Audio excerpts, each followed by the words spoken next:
Ok, pessoal, professor Leite Júnior, começando aqui o nosso curso isolado CESP, focado em provas e em editais que a CESP possa aplicar a partir de hoje.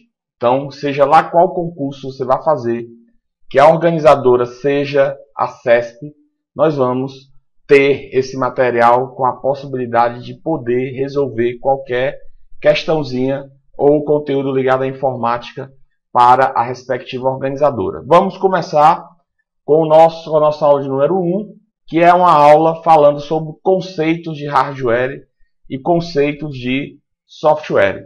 Esse tópico, ele não é comum em todos os editais. Por exemplo, para o TJ, vamos supor que o TJ de Alagoas, esse tópico não está lá, mas para a prova de escrivão, esse tópico se encontra lá. Então a gente vai falar nessas duas próximas aulas, ou não importa. Vocês vão ter, antes da prova da Polícia Federal, esse curso completo, antes da prova do TJ, antes do dia 19 de agosto, esse curso vai estar finalizado com a possibilidade de você usá-lo em qualquer concurso que a CESP esteja aplicando informática. Então pegue aí o material didático, o aluno que é assinante, que a gente vai poder ter acesso ao primeiro módulo, que é o módulo 1, que é o módulo de hardware. Muito bem, então, no módulo de hardware, vamos aqui botar ele aqui na tela, a gente tem qual conceito? A gente tem um conceito ligado às definições de hardware e às definições de software. Então, o que é hardware e software dentro de um sistema informático? É a representação da parte física e da parte lógica de um computador. Simples. Toda vida que falar de hardware dentro de um sistema informático, você tem que levar em consideração que você está trabalhando com a parte física do computador. Ou seja, os dispositivos, a máquina, o componente eletrônico que é palpável, que você pode tocar. Você pode tocar aí no seu teclado, você pode tocar aí no seu monitor, você pode tocar no seu mouse, você pode tocar na sua webcam, você pode tocar na sua placa de rede, na placa de som, na placa de vídeo. Então, tudo isso caracteriza o princípio de hardware. Mas existe outra definição, a parte de software, que é a parte lógica do computador, que é o programa, que é o aplicativo, que é aquela parte não palpável. Ou seja, você não pode pegar no Word, você não pode pegar no Excel, você não pode pegar no PowerPoint, você não pode pegar em nenhum dispositivo que não seja um dispositivo físico, seria uma parte lógica. Então, essas são as duas definições clássicas de um sistema baseado em software e hardware. Só que tem um detalhe importante para provas de concurso. Inclusive, recentemente, a CESP colocou isso na prova da Polícia Federal, que foi, logicamente, estou falando isso porque foi uma das últimas provas que a CESP aplicou e teve informática na estrutura. Então, a gente tem aqui o seguinte. Quando você tem a parte ligada a hardware dentro de um sistema, e você tem o conceito ligado a software, muito cuidado com isso daqui numa prova, porque pode acontecer o quê? Eles usarem uma outra palavra relacionada ao conceito de hardware e software. Ele pode trocar hardware pela palavra drive e ele pode usar o termo driver para representar a parte de software. Então, o que é que você pode dizer com isso? Você pode dizer que a diferença entre drive e driver é apenas um R. É apenas um R. Certo? E só para dizer aqui que nós estamos já transmitindo, estamos online. É só dar um play, no seu sistema, para você poder assistir. Então você tem o driver e tem o drive. Então a diferença entre ele está apenas aqui, ó, nessa nossa letrinha R. Sim, Leite, como é que eu consigo me lembrar disso daí? Certo? Como é que eu consigo fazer essa lembrança? É simples. Você lembra, basta lembrar aqui, ó, do conceito de um pendrive, certo? Você pensa em pendrive. Então você escreve pendrive como? Você escreve pendrive sem um R. E você escrevendo pendrive sem um R, pendrive você sabe que ele é um hardware. Sendo ele um hardware, você tem o termo drive sem a letra R, que caracteriza o princípio de software. E isso foi um ponto-chave de uma questão da prova de papiloscopista. Esse termo drive e driver que eu vou falar um pouco lá na frente, certo? Então, a ideia é essa. Só que acontece o seguinte, na prova de agente da Polícia Federal, teve um detalhe bem interessante que eu vou mostrar aqui em cima do conceito de driver e driver, que é a utilização do driver junto ao seu sistema. Então a gente sabe que quando a gente vai conectar qualquer dispositivo aqui, ó, no nosso computador, pode ser, por exemplo, uma impressora, pode ser uma placa de rede, pode ser uma placa de som, pode ser uma placa de vídeo. Nós sabemos que aqui, dentro do nosso gabinete, mais precisamente dentro de um disco rígido, está instalado um sistema operacional. E nós sabemos que esse sistema operacional ele tem a função de gerenciar os recursos de hardware e software que o seu computador possui. Essa é a função de um sistema operacional. Mas quando a gente conecta aqui uma impressora, quando a gente vai conectar uma impressora ao nosso sistema, o que é que pode acontecer quando essa conexão é feita? Pode acontecer que ela funcione, pode acontecer que ela não funcione. Ela funcionando, existe uma grande chance do sistema operacional já ter o que dessa impressora? Já ter o driver da impressora. E nós sabemos que o termo driver está ligado ao conceito de software. E existe uma tecnologia embargada no sistema e nos hardwares, que é a tecnologia PNP. E quem é que pode me dizer aí a definição de PNP? Que é a sigla usada para representar o termo Plug and Play. Então, PNP passa a ser a sigla para Plug and Play, que quer dizer Connect e Use. Então, se eu conecto a impressora dentro do meu sistema, como é que ela vai conseguir entrar em funcionamento direto? Simples. Se existir dentro do meu sistema o driver da impressora. Mas é obrigado a existir o driver da impressora no sistema? Não, não é obrigado. Por quê? Porque pode ser que o sistema operacional não tenha o driver da impressora. E aí o que é que acontece? Você tem junto com a impressora o CD de instalação. Você tem um CD de instalação que vai permitir transferir para dentro do sistema operacional o driver da respectiva impressora, fazendo que ela entre em funcionamento. Então é obrigado a existir um driver para fazer o funcionamento entre a impressora e o sistema operacional. É obrigatório termos sim um driver para poder fazer esse procedimento. Senão o sistema não funciona. Ele vai dizer que não detectou, aquele sistema não pode entrar em funcionamento. Então pode acontecer do sistema operacional não ter o quê? Não ter o driver. E aí você se obriga a ir atrás do CD de instalação.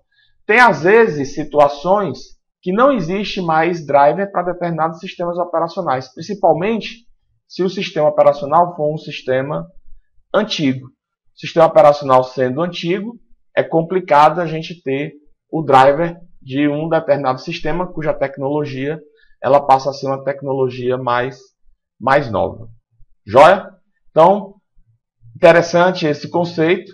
né, de driver e driver, e isso foi uma questãozinha, né, que foi colocada na prova da Polícia Federal. Depois a gente dá uma olhada nessa questão, que é uma questão até que bem interessante. Bom, voltando aqui para a ideia do nosso material, o que é que a gente tem? Né, o conceito de drive aqui, ó, ligado ao termo hardware, e nós temos o conceito de driver ligado ao termo software. A união desses dois componentes, gera quem? Gera o nosso microcomputador.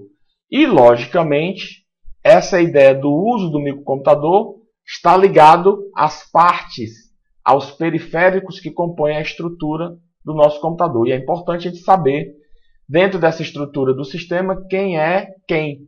Quem tem a função de fazer o quê?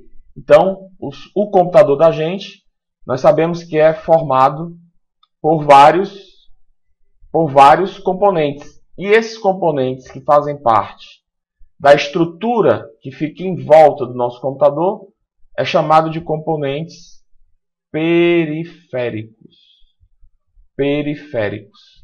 Que ficam à margem da estrutura do seu... Como é o nome desse cara?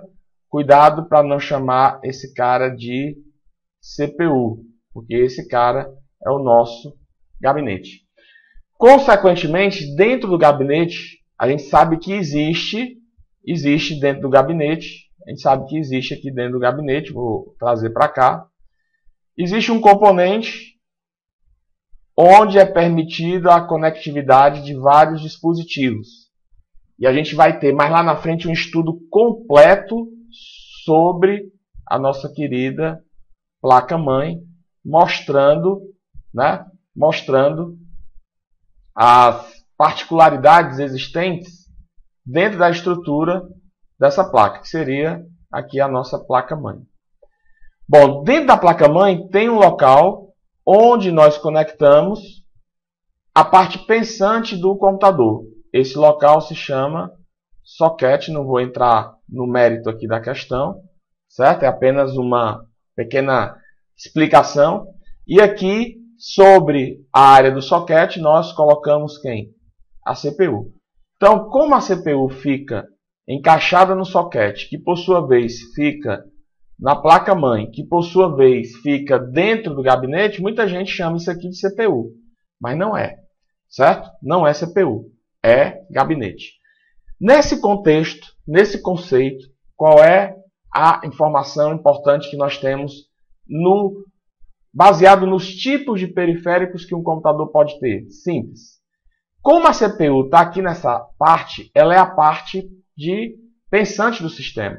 É a parte que está ligada ao processamento propriamente dito.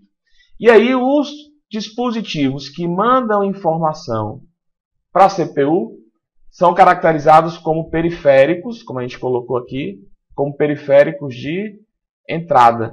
Porque mandam a informação para onde? Manda a informação para a CPU processar. A CPU processa e vai jogar o resultado em determinados lugares do sistema, em determinados periféricos, caracterizando ali periféricos de saída, certo? Mas existem determinados periféricos que são de duplo sentido, que fazem com que a informação possa entrar e que a informação possa sair do sistema. Isso aqui é periférico de entrada e periférico de saída. No materialzinho da gente, nós vamos encontrar esses três padrões distribuídos em alguns tipos de periféricos, né? Então a gente tem aqui a ideia no material da gente do computador, que é um equipamento eletrônico capaz de armazenar e manipular informações de forma lógica e matemática. E isso traz na estrutura do computador o conceito de vários dispositivos, né? Nós temos o gabinete, não CPU, e aí temos aqui vários periféricos destacados. E de uma forma assim bem simples, depois a gente vai aprofundando, monitor caracterizaria um periférico de quê? Monitor caracteriza um periférico de entrada. Certo? Ou errado? Lógico que está errado, né? Porque o monitor não é de entrada. O monitor ele é um periférico de saída, porque ele tem a função de mostrar as informações. Cuidado, porque um monitor ele é só saída. Ele sendo touchscreen, passa a ser um periférico de entrada e saída. Então, numa prova, um monitor ele tem uma característica de ser apenas um periférico de saída. Sendo touchscreen, passa a ser de entrada e saída. Um teclado passa a ser um periférico de entrada, porque você digita e manda as informações para a CPU processar. O mouse passa a ser também um periférico de entrada. Né? Você clica e aí você passa uma ação para o sistema para ele poder executar um procedimento. Caixa de som a gente sabe que é saída. Nesse momento vocês estão ouvindo, né, a nossa aula usando suas caixinhas de som. O microfone passa a ser um periférico de entrada. Né? Eu estou falando aqui num sistema de microfone e ele está permitindo que vocês escutem aí na caixa de som, que é um periférico de saída. Uma webcam ela é um periférico somente de entrada, porque a webcam ela está capturando a imagem que está jogando aí para o seu monitor, que é um periférico de saída. Temos aqui um scanner, que é um periférico de entrada, que vai permitir fazer a entrada dos dados digitalizados, né, em forma de imagem, para dentro do sistema. Temos a impressora, que é um periférico de saída, que vai permitir que você visualize um documento impresso, ou aquele que foi escaneado. Lembrando que o cuidado em relação à impressora está no conceito da impressora multifuncional, que representa um periférico de entrada e de saída de dados, permitindo que você possa escanear uma imagem e automaticamente fazer a impressão daquela imagem dentro do seu sistema. Quando entra na parte dos discos, unidades de armazenamento, nós temos aqui que característica? Disso aqui ser um periférico de entrada e de saída de dados, porque ele pode fazer uma leitura e ele pode fazer uma gravação, caracterizando um periférico de entrada e saída, sendo um dispositivo RW. Ele pode ler e ele pode escrever naquele sistema. Então guarde esses conceitos desses periféricos, né? Porque a gente ainda pode ter outros. Quem é que pode me dar um exemplo aí de um periférico que ele possa ser caracterizado como periférico de entrada, entrada e saída ou saída? Me diga aí alguém, me diga aí alguma coisa. Participe, né? Já que nós temos aqui, né, um chat, uma área de interação, me dê aí um exemplo de um periférico e diga aí a característica dele dentro desse conceito de periférico de entrada e saída, né? O 0823 não botou o nome na hora que criou o chat, colocou o modem. Beleza, entrada e saída. Né? Um leitor de código de barras, o Rodolfo, legal, Rodolfo, joia. O leitor de código de barras só faz a leitura, né? Traz pra gente uma informação. Tem outro? Só esses dois? Tem mais nenhum? Se eu perguntar aqui deixa eu fazer uma pergunta aqui. Uma placa de rede. Uma placa de rede seria o quê? Placa de rede seria um periférico de... Vamos ver se alguém se habilita aí a responder. Um periférico de... Já vou deixar outro aqui na agulha. Né? Outro na agulha. Né? O Rodolfo está dizendo entrada e saída. Perfeito. Perfeito, Rodolfo, entrada e saída. Porque uma placa de rede permite que você possa, né, mandar informações pela internet, permite que você possa receber informações pela internet. Esse daqui que eu vou colocar agora, o joystick, um joystick, né? Vocês usaram muito, né, para jogar River Raid, né? Mario Brother, enfim, joystick, aqueles controles de videogame, passa a ser um periférico somente de entrada. Tranquilo? Então, placa de som, também entrada e saída, exatamente, graças porque você permite, né, que ela entre com o microfone e possa ser ligada a uma placa de som. a um alto-falante. Beleza, estão sabidos, já que estão sabidos sobre esse tema, vamos aqui, né? Processamento de dados, utilizamos tudo isso que a gente acabou de comentar, fazemos a entrada, o sistema processa, né? Que seria aqui a CPU fazendo o processamento e depois temos a saída. Então, tranquilo. Placa-mãe ela é de entrada e saída. Lógico, tranquilo, né? Colocaram aí o Z, colocou aí que é a placa-mãe. Placa-mãe é entrada e saída, porque ela recebe informações, processa na sua estrutura, distribui e joga para os barramentos que estão fazendo a ligação dentro da sua estrutura. Então, ela caracteriza um periférico ali de entrada e saída dentro da sua estrutura. Mas eu nunca vi placa-mãe cair em prova, né? Como periférico, assim, sendo resposta de uma questão, né? Caracterizando o princípio de um periférico para a questão de prova. Mas se cair, placa-mãe é entrada e saída, né? Porque você consegue mandar informação por ela em um determinado barramento, em um determinado slot, e essa informação passar pelos seus barramentos, que são suas linhas de comunicação, e chegar em outro dispositivo, tranquilamente. Vamos aqui para frente. Temos aqui uma questão, exemplo, né? Para a gente poder brincar aqui com o conhecimento adquirido. E a questão diz o seguinte: o hardware de um computador é composto por processador, memória e unidades de entrada e ou saída, denominados dispositivos periféricos. Qual alternativa lista 3 dispositivos que são periféricos de entrada e de saída? Ou seja, ele está pedindo procedimentos que caracterizam periféricos de entrada e de saída de dados. Nós temos quem? Então vamos aqui. Tem que satisfazer os dois princípios, entrada e saída. O teclado, ele é um periférico somente de entrada. Microfone é de entrada e mouse é de entrada. Não pode ser a A. Modem é entrada e saída, está perfeito. Alto-falante, né, que é a caixa de som, é saída. E impressora é somente saída. Se fosse impressora multifuncional, ia caracterizar entrada e saída. Disco magnético é entrada e saída, né, porque é o disco rígido, ele pode estar caracterizando aqui o disco rígido. O mouse é entrada e o alto-falante é saída. Não pode ser a B nem a C. Disco magnético é entrada e saída. O modem é entrada e saída, como vocês ressaltaram aqui, né, na participação da aula. E tela de toque é um monitor touchscreen, que é entrada e saída, é a resposta D. Tela de toque, como já foi dito, entrada e saída, teclado entrada e impressora somente saída. Joia? Com isso a gente terminou esse primeiro bloquinho. Tá? Então vamos passar aqui para um bloco muito interessante, que é baseado em a forma como o computador consegue manipular suas informações.